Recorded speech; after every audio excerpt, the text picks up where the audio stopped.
आणि कोकणात रत्नागिरी जिल्ह्यामध्ये आता नवा वाद पेटण्याची शक्यता आहे। बॉक्साइट उत्खनन विरोधी आंदोलनाला धार येण्याचा अंदाज आहे।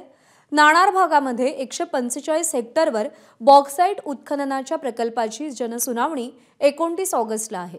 त्या पाठोपाठ आता सागवे घोडेपोवईवाडी इथं प्रस्तावित असणाऱ्या दुसऱ्या बॉक्साइट उत्खनन प्रकल्पाच्या जनसुनावणीची तारीखही जाहीर झाली आहे। 5 सप्टेंबरला सागवे घोडेपोईवाडी इथं जनसुनावणी आहे।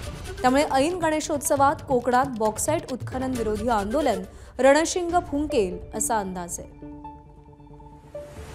अमोल मोरे आपले प्रतिनिधी आपल्याला अधिक अपडेट देतील। अमोल, या आंदोलनाची धार तीव्र होण्याचा अंदाज का वर्तवला जातोय?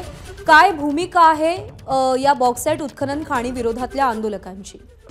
प्रज्ञा, एक गोष्ट फिक्स आहे की नाणार इथला रिफायनरी प्रकल्प रद्द झाल्यानंतर त्या ठिकाणी येणारा प्रकल्प जर असेल तर तो कदाचित बॉक्साइटचा असेल।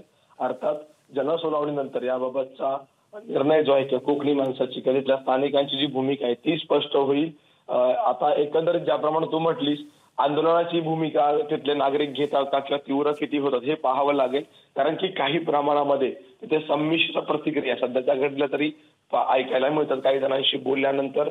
आणि जनसुनावणीच्या वेळेला म्हणजे यापूर्वी जो नाणार संदर्भात जनसुनावणी झाली होती किंवा इतर आयलॉग सारखा प्रकल्प होता त्यावेळेची जनसुनावणी झालेली होती, माफ करा, त्यावेळेस त्या संदर्भातल्या काही घडामोडी घडलेल्या होत्या स्थानिक पातळीवरती, त्या खूप इंटरेस्टिंग होत्या। कुठेतरी विरोधाची भूमिका तिथल्या नागरिकांनी घेतलेली होती आणि मुख्य गोष्ट हीच होती की आता यापुढे नेमकं करायचं काय, ह्या इथल्या नागरिकांसमोरचा प्रश्न आहे। कारण की खोत म्हणजे गावचा प्रमुख काय म्हणतो त्याची भूमिका काय यानुसार या सगळ्या घडामोडी घडत असतात।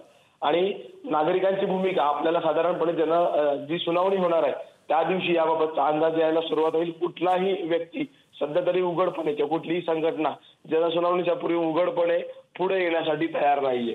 प्रज्ञा, अमोल, धन्यवाद दिलेल्या माहितीसाठी।